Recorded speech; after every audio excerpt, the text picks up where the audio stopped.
I'm doing a top 5 best and top 5 worst movies ranking of 2020. Yes, 2020 has really been anything but normal, and as we're now into the new year, I don't normally do this kind of thing, but I thought because there's been so little movies out there, I've seen the majority of the movies that were released in 2020. Obviously, due to the coronavirus pandemic, it basically shut the movie industry down for a whole year, more or less. But it is still worthy to note that I haven't seen every single movie that did release this year, even though there was only a few of them. And I've always been nervous about doing a list like this, like a top. Normally, if we didn't have COVID, I would do a top 10 best and top 10 worst, because I would have hopefully have seen enough films to do a list. But out of the ones I've seen, I think I can only really do 5 on each end of the spectrum. And I'm amazed that I managed to see at least 10 new releases this year, given that the pandemic has been so aggressive in shutting this industry down. And just to be clear, I'm going to be doing the top 5 worst first, and then I'm going to jump to the top 5 best afterwards. This is just my personal opinion, so please don't hate me or anything like that. I would just appreciate if we could all be civil with one another. Any nasty comments or hostile behaviour, and you will be removed from the comments section. You have been warned. All I ask is that you respect my opinion, and I'll respect yours. No harm, no foul.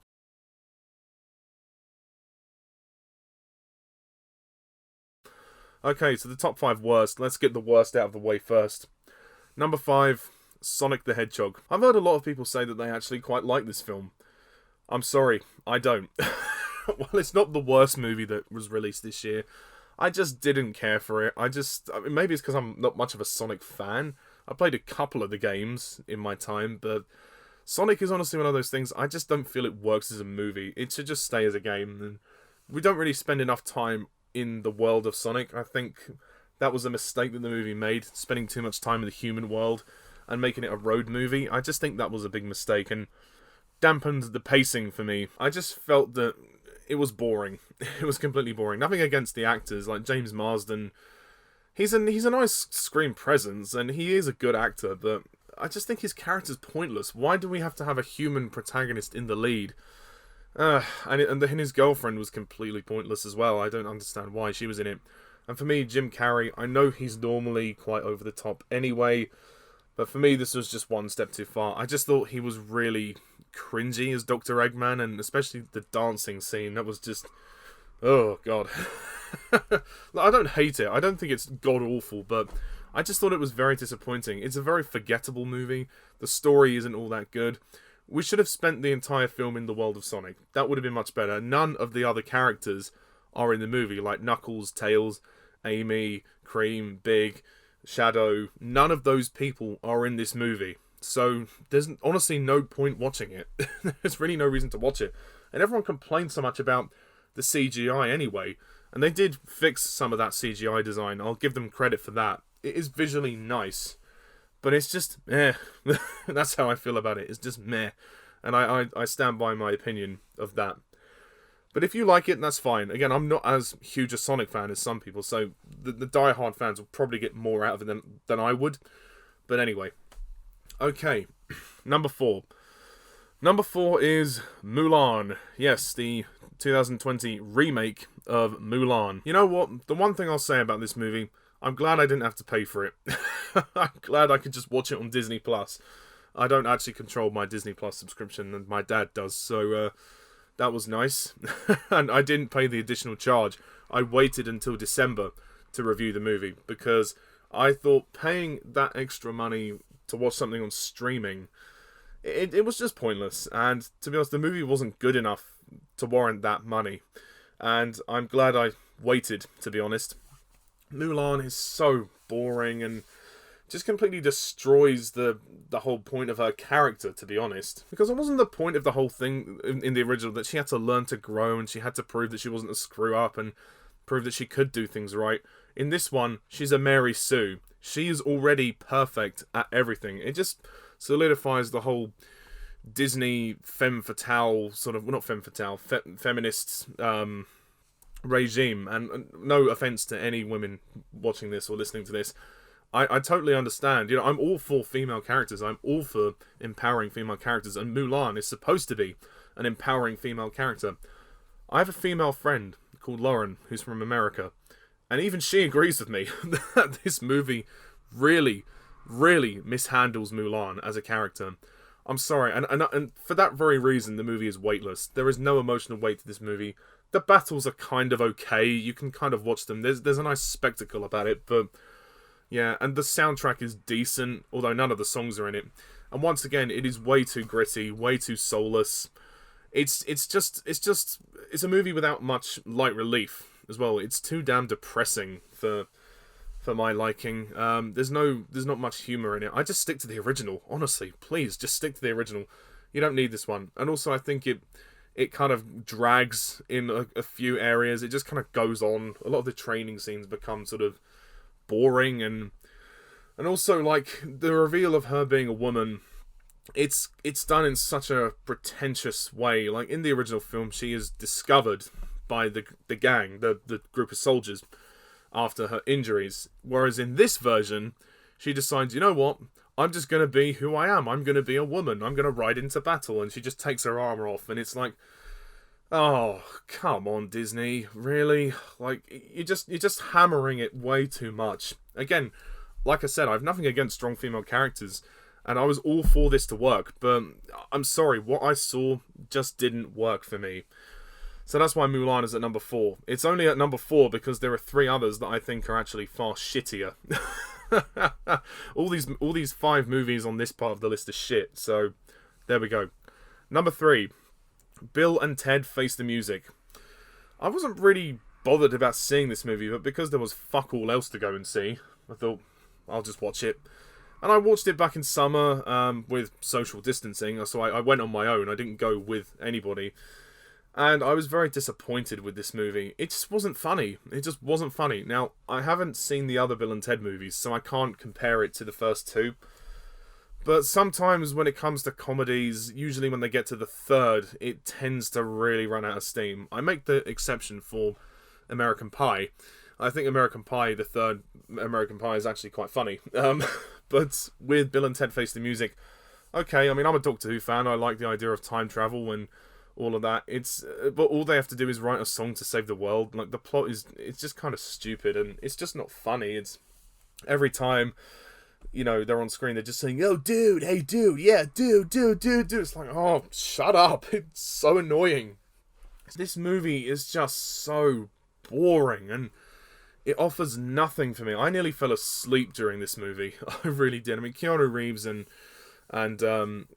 I forget the other actor's name, but the two main guys in the lead, you know, they try their best, but I mean, they clearly love these characters, but clearly I think they're just a bit past it now. It's like Bill and Ted, these guys are too old to be doing this now. I think perhaps it was time to really pull the plug on Bill and Ted. They should have probably left it as 2 films, and I haven't even seen the first 2, and I'm making that criticism.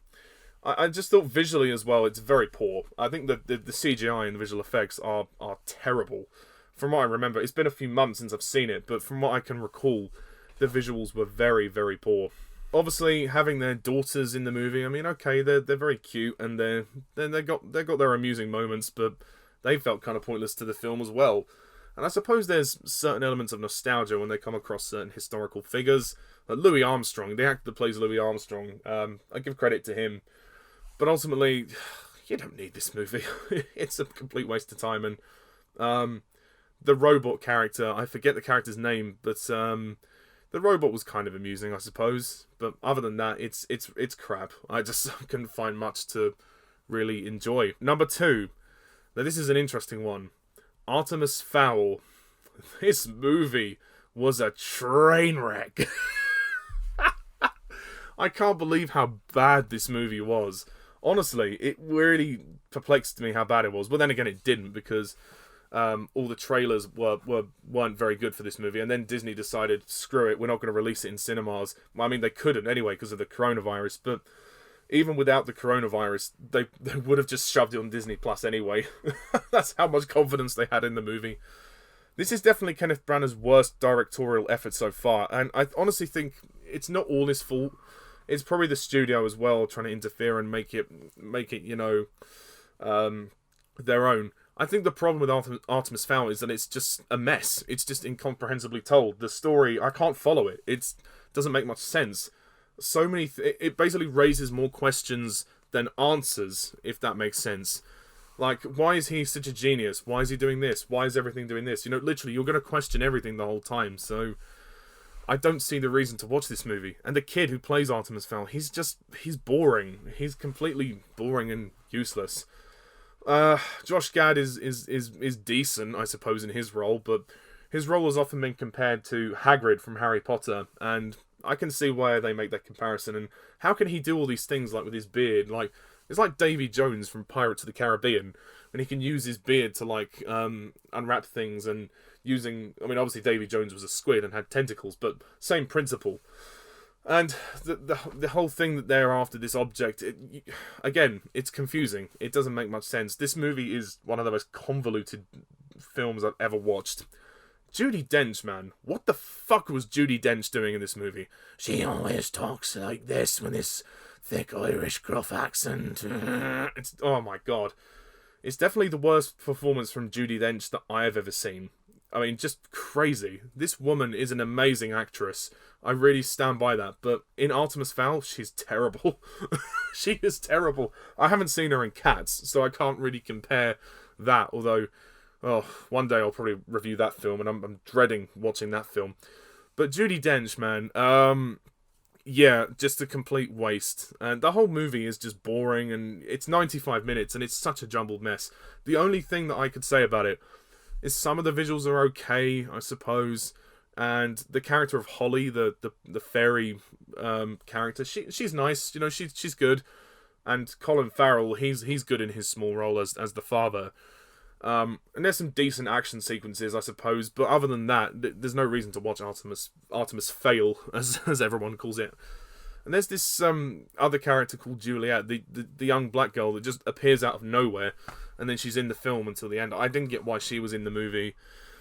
It's rushed. It's a complete rush job. It's a mess, and I can't compare it to the books. And it doesn't make me want to read the books, and I feel bad for saying that, but I'm sorry. Artemis Fowl is a complete wreck. If you want to hear my extended thoughts, then please check my review out. Well, I did a rant on Artemis Fowl.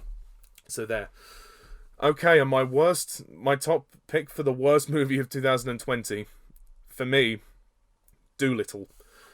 This movie came at the very start of 2020, before the pandemic, and God, I hated this film. I absolutely hated it. I was dreading going to see it. I mean, I only went to see this movie because of Robert Downey Jr. I like Robert Downey Jr. as an actor. I hated this film. He plays Dolittle with this weird... I don't know if it's like a Welsh accent or like a Scouse accent. He has this incredibly weird accent that he has for this role, and it just doesn't work. I know that Robert Downey Jr., he's good at these eccentric roles. He plays Sherlock Holmes, for God's sake. I just don't think he was right for this role. I think it's a miscast, and the voice cast, they try their best, but honestly, this movie is a mess. It's boring, it's silly, it just goes on, and it just infuriated me. And having all the animals CGI, that's just lazy. Like, you could have made it so much more than that. Yeah. And the end fight with this dragon or whatever, that's when I lost any sense of what the film was about. I kind of didn't know what the plot was and where it was going. I mean, the human cast, well, the two kids in the film, they're okay. I mean, they try their best, but I honestly don't remember it because I've not seen it for almost a year, so that tells you something. But this movie it was just terrible. It's one of the worst family movies ever made. The cast are really good. They have a great A-list cast, but the script is terrible. The story makes no sense. Robert Downey Jr. was a complete miscast. I just think we'll say goodbye to that. Okay, so now that we've got over the worst list, let's get to the best list, shall we? Okay, the top 5 best movies of 2020. Coming in at number 5, Tenet. Okay, Christopher Nolan was adamant to release his new movie on the big screen, despite the pandemic, and he got his wish. It didn't make a huge amount of money. It made a decent amount of money, all things considered, but I know that Nolan was trying to pave the way back for movies to have confidence, the movie studios, sorry, to have confidence to release their movies during the pandemic, but sadly that wasn't to be the case. But nevertheless, the film itself, I really liked Tenet. I'm not going to say it's a masterpiece, but I thought it was fantastic at what it did. It is quite hard to follow in places, but all you need to really know is that it's a espionage thriller mixed with a time travel plot. So basically, it's Doctor Who meets James Bond. It's right up my alley. I really love the spectacle of this movie. The story is a little confusing in places, but you can more or less follow it. If you watch it again, like I saw it twice, I went back to see it again because I needed to fully process it. I really enjoyed it. It also had a very harrowing plot with domestic abuse, with the villain abusing his wife, which was very tough to watch in places, but it didn't make the movie any less thrilling. And Kat as a character, she was a very empowering woman, and I liked the way she did confront him in the end, and she did stand up to her husband. But the central character, the protagonist, he's an interesting character. I mean, John David Washington plays him rather well, and I just really enjoyed the whole story, and the fact that it dealt with this concept of inversion and time inversion, that the whole thing was based on really technology, and they have these machines that allow you to invert time and everything. Like if you go back in time, you know, the air is different, the way you move is different, you have to wear these masks, which is kind of funny, I suppose, given the pandemic, but this was filmed before that, obviously. There's a lot of intrigue with it. I just think it's so intriguing, and the action is amazing when it's there, especially the final battle when everything's kind of going in reverse. Obviously, editing makes it easier for that to look more impressive, because you can just reverse things, speed things up. You know, editors can do their magic on that, but you know, visually, they this movie is fantastic. What can I say? It's 2.5 hours long, but to me, it never felt too long because there was always constant momentum, always something happening with Tenet. I would say that the soundtrack for this movie is awful. I don't like the music. I think the music is distracting at times. A lot of people have said this. It's often very difficult to hear the dialogue at times. Sometimes the music, it even does this. It goes, like, literally, I'm not even kidding. It does that at quite a number of times. It's just too loud. I think the sound mixing and the sound design it's just too loud at points, and the dialogue is quite quiet. When I watched this movie on Blu-ray recently, because I bought it, I had to keep adjusting the volume all the time because I couldn't hear the dialogue, and then when I turned it up, it got too loud. And that's even in the comfort of my own home. I mean, you can imagine that in the cinema. It was kind of annoying. I do like Robert Pattinson in this movie as Neil. He's quite a good character, and it's a very fun movie to watch. It's incredibly fun to watch, and it is thought-provoking. Is it Nolan's best film? No, I'm not going to say it is. I still think The Dark Knight is Christopher Nolan's best movie. But I do really like it because it appeals to me in the sense that I am a Doctor Who fan, I am a James Bond fan, and the two together, that is appealing to me. I think that's interesting. But yeah, it is a bit complicated in areas and can be a bit dark with the domestic abuse plot, but it's a great fun movie to watch. So yeah, Tenet is my number 5. Okay, number 4 is The Devil All the Time. Now, this movie was released straight to Netflix in September of 2020. I didn't get to see it till a bit later on after that, but I really enjoyed The Devil All the Time. It reminded me of one of those sort of classic drama movies. There's a lot of great drama surrounding the characters, and it's a story about a guy who grows up has a bit of a rough upbringing and ends up becoming a serial killer. Basically, he becomes a violent man. I think it speaks volumes to the director and the writers that they were able to, you know, include this idea of the characters' relationships to faith and how that affects their journeys across the movie. How, I mean, these people are very nasty. A lot of these people are quite violent and uncomfortable people to be around, but a lot of them do what they do because they have some kind of relationship to faith, or some people do it just to survive. Some people do it because they're mad. It's interesting how you see the journey. Again, another movie that Robert Pattinson is in. He plays this really nasty rapist preacher. He's a very nasty character. But Tom Holland definitely steals the show for me. He is incredible in this film, and it's nice to see him disassociate himself from Spider-Man. which I think is important, because he doesn't want to be typecast for the rest of his life. And he does a very good Texas accent. I think his accent is very good, and you really see how damaged Arvin, that's his name, Arvin, his character is over the course of the film. And everybody's journey as a character is fabulous. It is a long film, but it's worth sticking with because there's so much to take in and there's so many characters, and I enjoyed seeing it. It isn't the cheeriest of films. It is quite dark and depressing. But it's a Netflix original, so if you have Netflix, definitely watch it. It's worth it. It's worth a shout. But I won't go into any more detail because I'll be spoiling it. So watch my review for the extended thoughts. Okay. Number 3 is the latest Pixar movie, Soul. Yes, Soul, another movie that missed the theatrical release because of damn coronavirus. But it went to streaming, and I really like Soul. It is an amazing movie. It definitely gives you an outlook on real life. And, it just kind of speaks to you and says, you know what, forget about the big things, focus on the little things. And it delves into very complex and mature themes of existentialism, which is very bold and profound for Pixar to do. It's not like they haven't done it before, but the way they executed it this time is quite simply astonishing. And Pete Docter, wow, this guy is very talented. No wonder he's now basically the head of Pixar. He basically is, let's be honest. I love the character of Joe and how he changes his outlook on life by the end, and also how he helps to mentor 22. And through doing that, he takes a look at his life and realizes, oh, my life actually was purposeful. It actually was meaningful.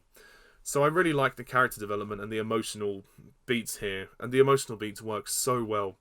The world building is interesting, how when Joe ends up in this kind of limbo world between life and death, that's kind of cool. Like, my one criticism would be some of the supporting cast don't get much to do, but I've already mentioned that before in my review. 22 is also a very good character as well, and the scene when when Joe's trying to find her at the end, and she's kind of curled up, and there's this black sort of dust and mist surrounding her, and she feels worthless, and she feels like she's never going to amount to anything.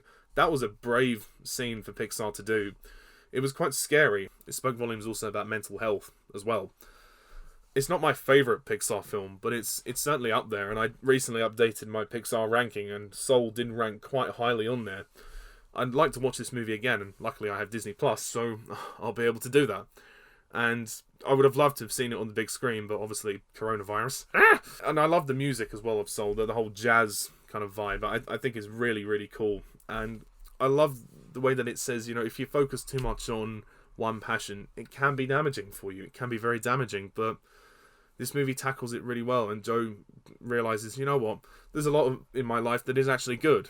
As because he's a struggling musician and he's a music teacher. So he's realized that his life is actually, every life is purposeful, whether we know it or not. So Pixar have really outdone themselves this time. Soul is just fabulous. Number 2, this movie came out quite early in 2020. Parasite. I believe it was released in January or February, but I can't remember. It was before COVID. Parasite is a really good film. I've not seen it for a while, and I'd like to watch it again.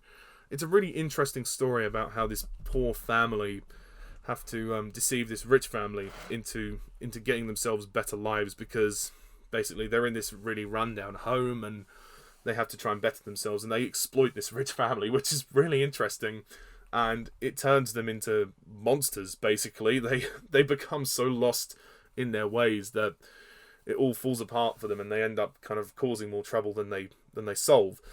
But I think it's a really interesting case study, and I really liked seeing the journey of these characters, the Kim family, and how each and every one of them becomes very deceptive and manipulative to this rich family. And this rich family, they're actually a nice family. They're not bastards, which is good. But it just transpires that things don't work out. This movie is the script is really good. Visually, it's just stunning. I mean, I think it won the Oscar for Best Picture, and rightly so. It's a very beautifully directed film, and all the story beats hit, the emotional beats really work, and there's some really dramatic scenes, especially when the family's home, the poor family's home, is flooded. It is a foreign film, so there are subtitles, but that doesn't bother me at all. It doesn't bother me at all. When the rich family go on holiday, the poor family, who basically stay in their house. And they discover secrets about the house and things that that really are quite revealing, so to speak. And that's all I'll say. But yeah, Parasite is a great film. I would definitely encourage anyone to watch it. And it moves at a great pace. It's about 2 hours long, but it moves at a very, very good pace. And it is, like I said, so dramatic and intense in many areas. But my number one film, the best film of 2020 for me, 1917. Yes, the war movie directed by Sam Mendes. And I'm not just saying this because Sam Mendes directed James Bond. I have my reasons as to why this is number one.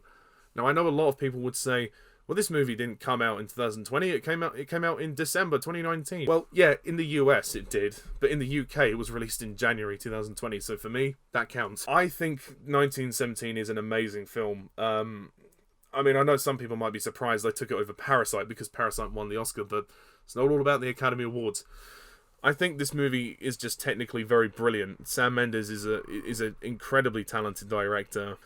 The whole film is basically in one tracking shot, or two shots, I should say, because we have a transition from day to night, and it follows the journey of these two soldiers who have to deliver a message to the front to stop the first line going out into the battlefield. Which, I mean, so the story is incredibly simple, but the movie is amazing on its technical brilliance, and it does have its emotional weight. You really feel like you are immersed into the war. It's a very immersive movie. And, my God, you feel the struggle of the two soldiers. Particularly the main one who survives and goes to the very end. Which is very interesting. And once again, I mean, the technical achievements of this film are astounding. Sam Mendes' direction is just perfect. It really is. And obviously, this means a lot to him personally because Sam Mendes, his grandfather fought in the war and told him stories about it. So obviously the ideas of the movie came from Sam Mendes and his grandfather. So there's a lot that we owe to Sam Mendes and his grandfather. There's also other great actors in the movie like Colin Firth, Andrew Scott, Benedict Cumberbatch, Mark Strong, and many, many more. But the sole two actors that are in it, they do a good job, particularly the one that plays Schofield. He's very good. It's a very harrowing tale, obviously. It's set during the war, but the scene when Schofield runs across no man's land, breathtaking stuff. And I also like the soundtrack as well. 1917 has a very good music score as well. So there we have it, folks. There are my top 5 best and top 5 worst movies of 2020. Just to recap, my top 5 worst: number 5, Sonic the Hedgehog. Number 4, Mulan. Number 3, Bill and Ted Face the Music. Number 2, Artemis Fowl. Number 1, Dolittle. And the top 5 best: 5, Tenet. 4, The Devil All the Time. 3, Soul. 2, Parasite. And 1, 1917. So, I want to thank all of you very much for watching and listening to me ramble on for so long. What do you think? Do you agree? Do you disagree? Please comment down below. Let me know what you think. And let's hope for a much better year in 2021. And let's hope all of these delayed movies can finally release. That would be the dream. Anyway, thank you very much all for listening. And as always, I'm Mr. Thomas11. See you soon. Bye for now. And a Happy New Year.